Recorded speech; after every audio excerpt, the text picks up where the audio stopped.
جانیں معلوم ہے. وہ پروردگار عالم کے جو اتنا رحمان ہے اتنا رحیم ہے کہ اس نے ہمیں در آل محمد سے وابستہ کیا.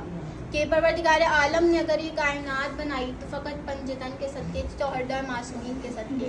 کہ بزرگ و برتر خدا یہ بھولا, بزرگ و برتر خدا یہ بھولا, نہ آسماں کی میں چھت سجاتا, نہ ہوتا سورج دمکنے والا, نہ چاند کو پرفضا بناتا.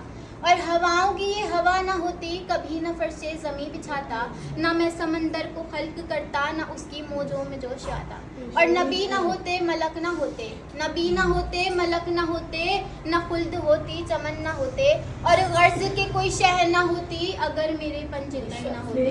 بارے حمد و ثنا ہمارا تمام تر درود و سلام ان پاک و پاک ہستیوں پر کہ جو وجہ تخلیق کائنات ہیں.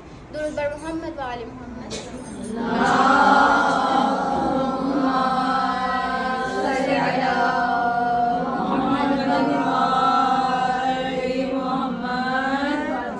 لڑکھڑائی جو زبان تو نقطۂ جلی یاد آیا, لڑکھڑائی جو زبان تو نقطۂ جلی یاد آیا, کوئی مشکل جو پائی تو حق کا ولی یاد آیا. اور زندگی بھر تو بخن بخن کہہ کے مکر نہ سیکھا, موت جب سامنے آئی تو علی یاد آیا. اور بدلی مصیبتوں کی جو چھائی تھی چھٹ گئی, مشکل میری حیات کے رستے سے ہٹ گئی, اور میں نے علی کا نام لیا جب جلال میں, گھبرا کے میری موت بھی واپس پلٹ گئی. کیسان گرامی پروردگار عالم نے قرآن مجید میں ارشاد فرمایا بسم اللہ الرحمن الرحیم کل نفس ذائقۃ الموت, کہ بے شک ہر نفس موت کا ذائقہ چکھے گا. کہ کبھی سوچا ہے موت کو ذائقہ کیوں کہا گیا؟ کہ ہمارے چھٹے امام جعفر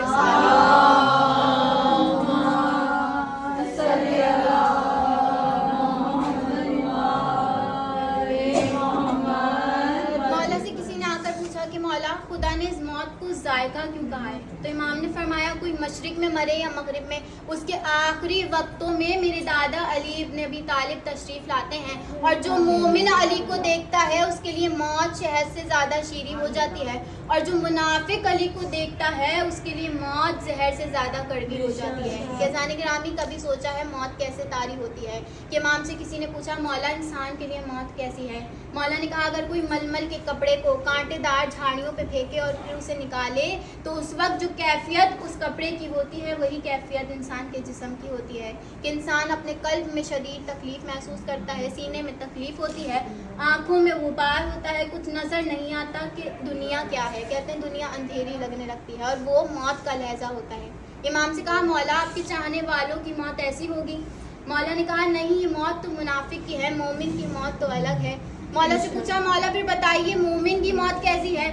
مولا نے کہا کہ جب ملک الموت روح قبض کرنے کے لیے آتا ہے تو پہلے ہمارے جد امیر المومنین سے اجازت لیتا ہے. کہ امیر المومنین کے پاس آتا ہے, آ کر کہتا ہے مولا آپ کے چاہنے والے کی روح قبض کرنے جا رہا ہوں. حکم امیر ہوتا ہے کہ جاؤ جنت سے لباس زیب تن کرو, جنت کی خوشبو لگاؤ اور خوبصورت وجہ ترین میں شکل آؤ. کہتے ہیں ملک الموت جنت کا لباس زیب تن کرتے ہیں, جنت سے خوشبو لگاتے ہیں, خوبصورت وجہ ترین شکل میں آتے ہیں, اور فرد مومن کے قدموں کی جانب آ کر کھڑے ہو جاتے ہیں. کہتے ہیں جب فرض مومن کے قدموں کی جانب آ کر کھڑے ہوتے ہیں, قدموں سے اپنے پروں کو مس کرتے ہیں, مومن جو ہی اپنے قدموں کی جانب دیکھتا ہے ملک الموت اپنے پروں سے آسمان کی جانب اشارہ کرتا ہے. کہ مومن کی نگاہوں کی پتلیاں جو ہی آسمان کی جانب جاتی ہیں, ہم 12 حجابات ہٹا کے اپنے چہرے کا دیدار کراتے ہیں. کیسان گرامی پروردگار عالم نے کس قدر حسین رکھا ہے مومن کے لیے موت کو. کہ بے شک علی کے چاہنے والے ہیں نا کہ قبر کی پہلی رات ہوگی, علی ابن ابی طالب سے ملاقات ہوگی. کہ بے شک یہاں سب کا عقیدہ یہی ہے. اور قبر میں کیا پوچھا جائے گا؟ قبر میں عقیدہ پوچھا جائے گا کہ بتا رب کون ہے, بتا کعبہ کیا ہے, بتا قرآن کتاب کیا ہے, کہ بتا مومن ہے تو کس کی عبادت کرتا ہے, کس کی پرورش پہ عمل رکھتا ہے, اور کس کا کہنا مانتا ہے. کہ اور مجھے حیرت اور افسوس ہوتا ہے اس بات پر کہ بندہ ساری زندگی مولوی کے پیچھے جاتا ہے, جا کر پوچھتا ہے بتائیے کہ علی کہاں پڑھنا ہے, علی کہاں نہیں پڑھنا. وہ مولوی چند کتابیں اٹھا کر کہتا ہے اس میں بھی علی نہیں لکھا, اس میں بھی علی نہیں لکھا, اس میں بھی نہیں لکھا. تو وہی بندہ جب اپنی قبر کو ایندھن سے بھر لیتا ہے اور مر جاتا ہے, وہی مولوی قبر کے سرانے کھڑے ہو کے کہتا ہے تو ہم سے اس عقیدے پر جدا ہو رہا ہے کہ تو خدا کو اپنا رب کہتا تھا، کعبے کو قبلہ کہتا تھا، قرآن کو کتاب کہتا تھا، اور اے فلاں ابن فلاں یاد رکھنا تھوڑی دیر بعد تیری قبر میں امیر المومنین آنے والے ہیں، تو نے بول کے گواہی دینی ہے آپ بھی میرے ولی، آپ کا بیٹا حسن بھی میرا ولی، حسین بھی میرا ولی، سجاد بھی میرا ولی، آپ کے کل 12 امام میرے ولی، آپ کے کل 12 وارث میرے ولی ہیں۔ درود بر محمد والے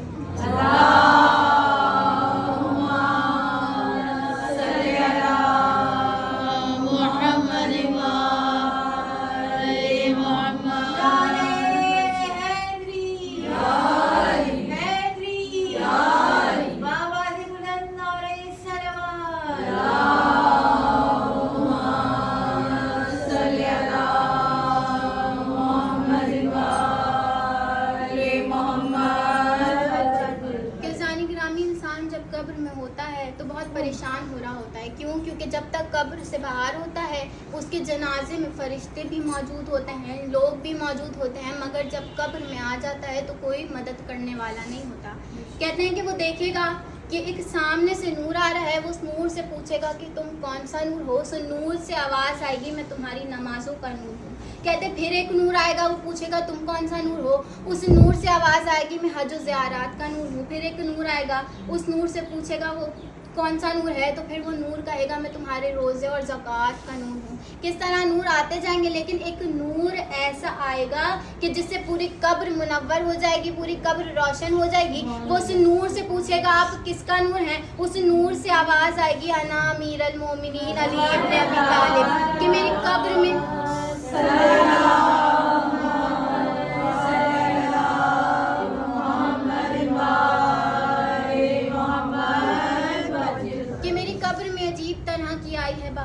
کتنی حسین موت ہے سوزیس نثار، اور میرا مولا میری تربت میں چلا آیا ہے، اصل میں اب مجھے مرنے میں مزہ آیا ہے۔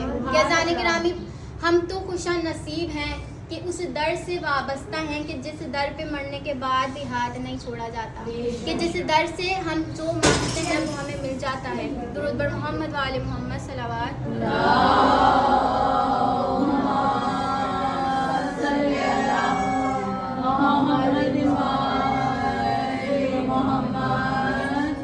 کس در سے ہم کچھ بھی مانگتے ہیں ہمیں فوراً عطا ہو جاتی ہے۔ بے شک یہ در کریم ابن کریم کا در ہے، رحیم کا در ہے، کہ ہم تو خوش نصیب ہیں میں اور آپ کہ ہمارے سر پہ ہمارے والدین کا سایہ موجود ہے، کہ آج ہم اپنے والدین کے پاس جاتے ہیں، کہتے ہیں ہم پریشان ہیں۔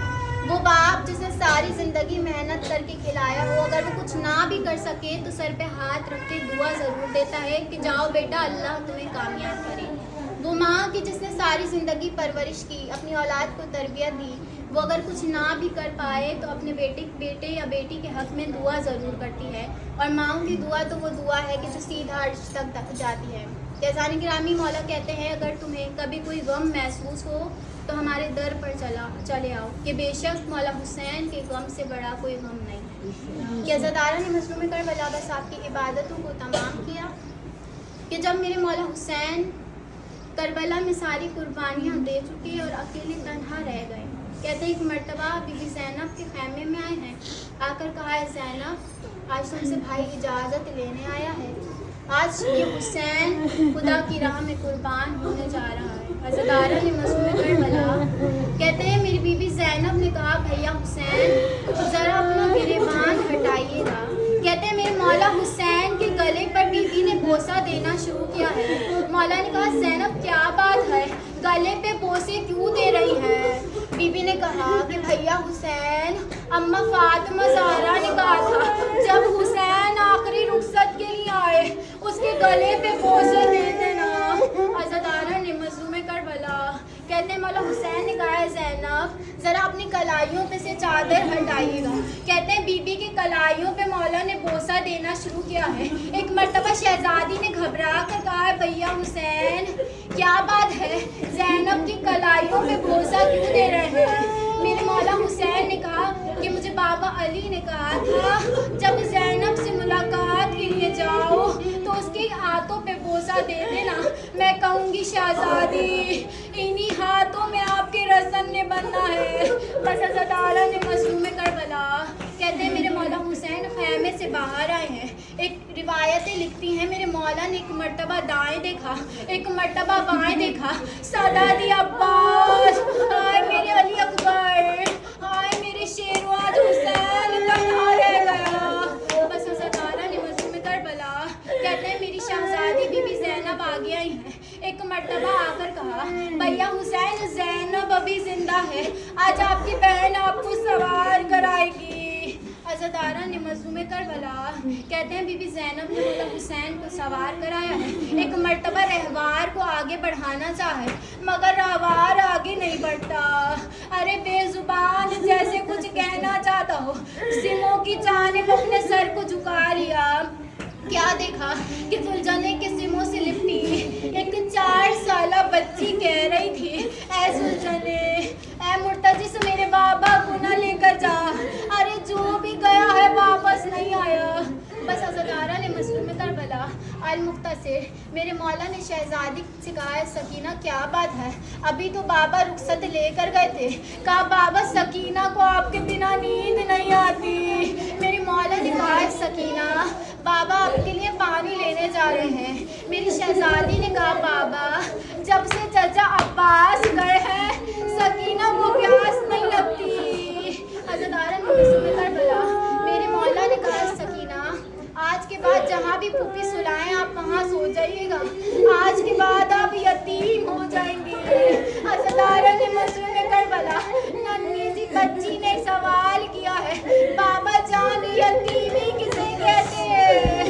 کہتے ہیں مولا حسین نے خاک کربلا کو اٹھایا ہے, میری شہزادی کے سر میں ڈال کر کہا سکینہ مر جائے جس کا باپ بچی یتیم ہوتی ہے. اے سکینہ جب آپ کے رخسار پر تماچے لگائے جائیں, آپ کے کانوں سے گوشوارے چھینے جائیں, سکینہ آپ سمجھ لیجئے گا اب یتیم ہو گئی ہے. اللہ